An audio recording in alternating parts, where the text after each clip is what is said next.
ANDERZÉN. How it snowed this morning, I have no idea. What's going on, you guys? Welcome back to channel ANDERZÉN. Got a mix of things that we need to do today. First of which, I have made this little contraption to try to solve the check engine light on the ML55.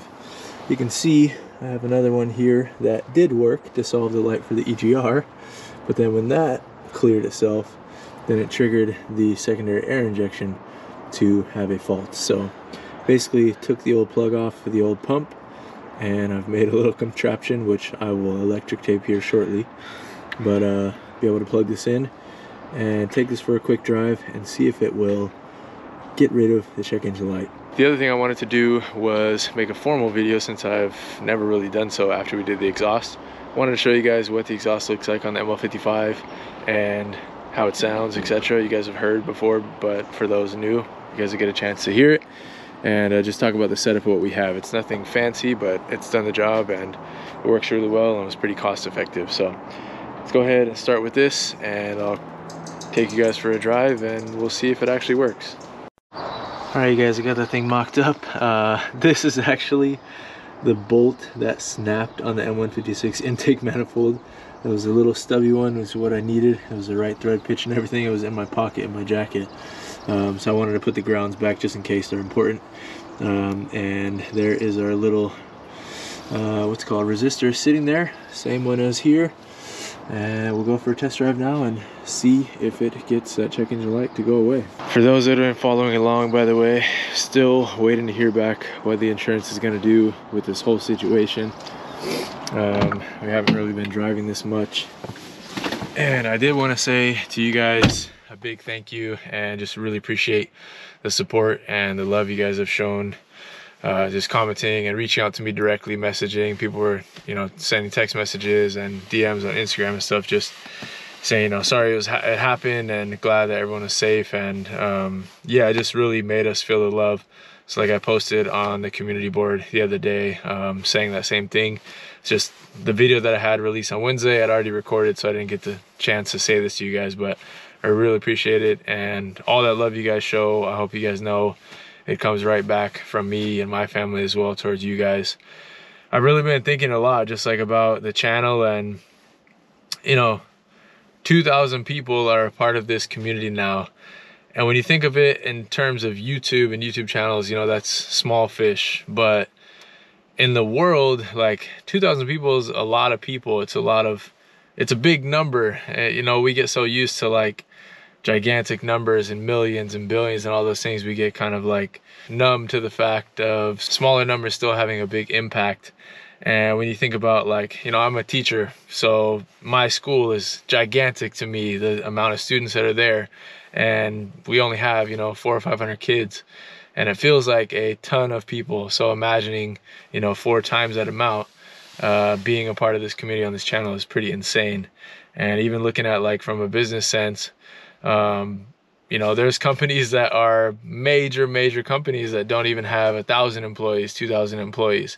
So looking at it like that, I mean, you guys are not my employees. You guys are kind of employing me to keep making videos and keep doing all this. But it's just like, that support is tremendous, and I don't take it for granted, and I don't take any one of you for granted. So yeah, just a lot of things going on right now have really brought things full circle and have made me start thinking about that a lot. So I just appreciate you guys. Much love to you guys. And yeah, that said, we'll go ahead and keep going with the video, but just wanted to say that. All right, well, I need to run over to the bank anyway, so might as well take this thing out for a little cruise. I did put out for you guys to vote if you guys want to do a junkyard run, because there's some things that I need, and there's a couple cool cars that are over there right now, so I figured it's been a while since we did it.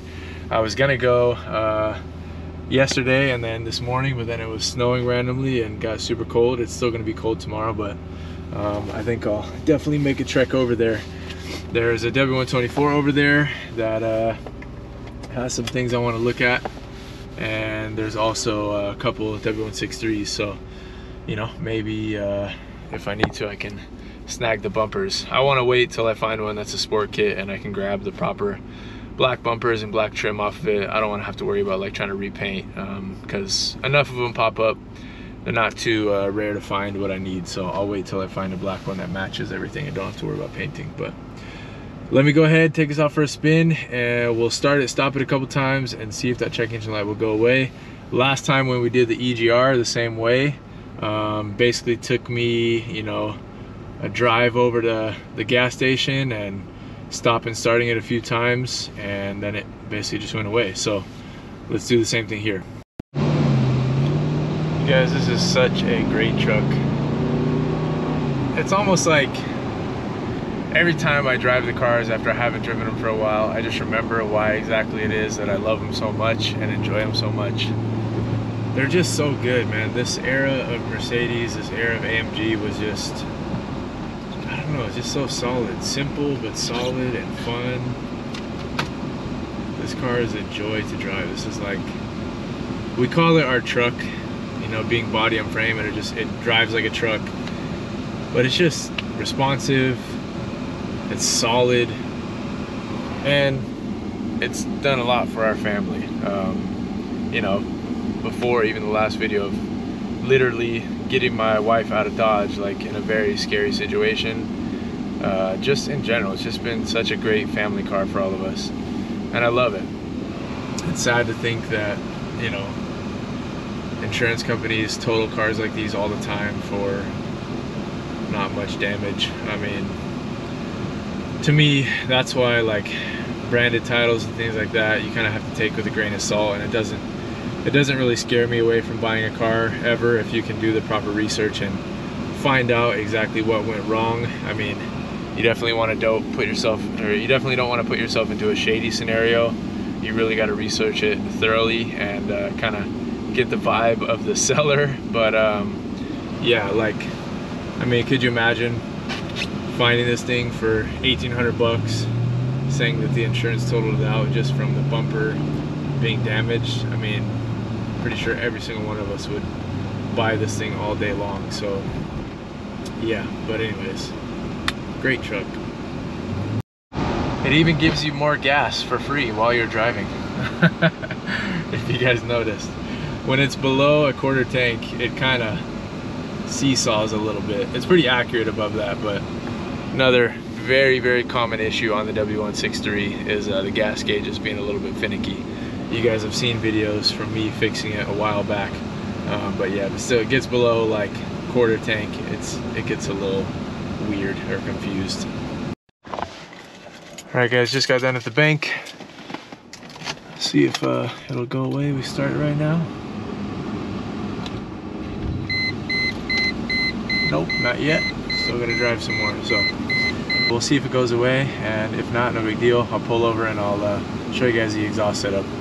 Alright guys, still no luck on that. I wasn't too hopeful, to be honest. It's a bit complex to try to trick these systems on the older ME 2.0s. Some people say you have to like do some jumping on the math and stuff like that, but honestly, I'm not even gonna worry about it for now. Just figured it was worth a shot to at least try that, but maybe, we'll see. I'll let you guys know if it does go away eventually. But what this video is really about was many questions that have happened over time about what the exhaust setup exactly is on the ML55. So I'll tell you guys and I'll show you guys. For the most part, it's simple. My primary cats have gutted themselves, so it's kind of catless right now. Previously, I had deleted the secondary cats, which I'll show you guys. Not going to be able to see too much under here, but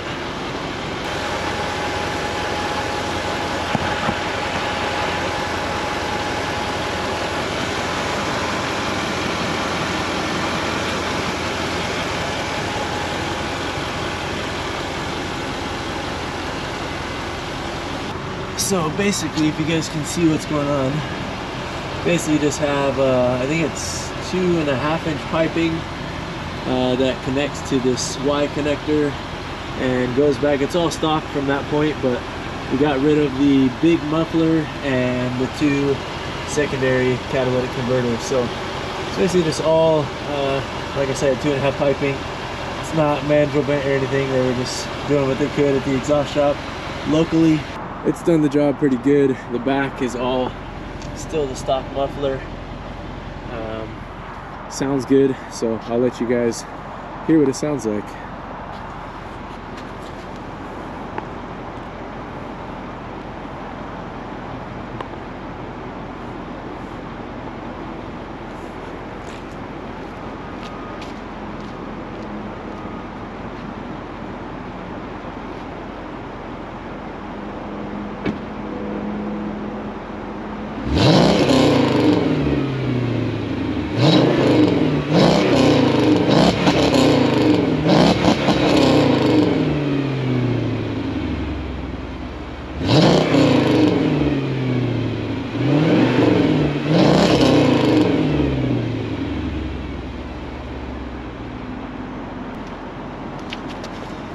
So, I would say, in my honest opinion, trying not to be biased because I do love this thing, but out of all the M155s I've been around and have heard, it's my favorite sounding by far. I just like, it's like a great tone. It's not droney, not too like raspy, but it's just got that nice M113 sound, which is kind of hard to get out of these things, to be honest. They kind of always, the exhaust mods that I've heard on them, even like really high-end exhaust stuff, it always ends up sounding very, what I would describe as like tinny, like a metallic sound. It doesn't sound good, but just kind of by accident of the primary cats deleting themselves, they basically fell apart, and I could hear them a couple summers ago just being shot out of the back when we were on some hard accelerations. And once I knew they were falling apart, I kept trying to kind of rev it out to get rid of whatever remaining pieces were in there, so I think they're all cleared out now. But that's a big reason I always recommend the secondary cat deletes on these cars, like any this era Mercedes, because it's kind of a safety measure in my opinion, or a reliability measure, because if those primary cats gut themselves and it gets stuck in the secondaries, then you basically gotta chop the exhaust off to be able to drive the car at that point. When they were failing in the primaries, everything had already been deleted. It's basically straight pipe, you know, as far as flow goes from the back half, so they just fell apart and kind of worked themselves out of the back. There was one day where the right side, I believe, must have had a big chunk, and it got caught somewhere in, you know, the section of the exhaust in the back, and my wife was calling me saying like the check engine's flashing and the car feels like it has no power or whatever else, and it was just clogged. So I kind of hit it around with a rubber mallet, revved the car out a bunch, and got that last piece to fall out. But yeah, it's a great rig, like I said. Love this thing. You know, there's a real possibility someday I'll have to let it go if I want to keep going with all the channel stuff, but at the same time, in my heart, it would be very, very hard to let this thing go, and I'm hoping that we can find a way to hang on to it. But having, you know, 4 cars, if we ever add one in the future, 5 cars, like, it's a lot to try to manage and a lot to just try to store. So hopefully, fingers crossed, we can keep building the channel and end up with a compound, because I would definitely appreciate having the space of something like that, but at this time, not yet a reality, but I think we can make it happen, fingers crossed. But yeah, that's about it for this video. Couldn't get the check engine light to go out, but that's okay. I really just wanted to show you guys the exhaust. So to close it out here, again, thank you guys so much for all the love and kind of positivity and support you guys showed and have shown the whole time we've been doing everything on the channel, but especially last video, or the video about the M155 and everything that happened with my wife. It just meant a lot to us, and I don't want to take that lightly, you know, like it really did mean a lot, and it helps in the world of like YouTube videos and things. There's a lot of times where I put a video out and I'm like, oh, people are going to be excited to see this, and you know, the view count might go up and it might get a few likes, but you know, if people don't leave comments or anything, then it's like there's kind of like this weird lack of communication, and it's like a lonely feeling. Just being honest with you guys, it's weird. It's like you put something out and you feel like you're in an empty space by yourself, but you know people are looking at it and watching it, but you don't know who, you don't know how they're feeling about it, you don't know. So that's just a reality of making videos and making any type of art or media, or you know, anything in the world really. Like, you don't know how people are going to react to it, and if you don't hear an immediate reaction, or you're not with somebody that's intaking that content at the same time, you just don't know how they feel. So to get your guys' feedback on a video like that in the way you guys did, it meant even that much more because of that normal like YouTuber feeling, I guess. So yeah, that's it. I'll leave it there. I'm sorry I talked you guys' ears off in this video, but we'll get back to some DIY stuff soon. And I promise you guys, I know I keep saying it, I've said it in the community post, like we really do have some big changes in the works, and I'm so excited to share it with you guys. I just have to do it in a timely manner, and it's not time yet. So I will catch you guys up soon, and catch you guys on the next video. So enjoy. Thank you guys for watching. Like, comment, subscribe. See you on the next one. Peace.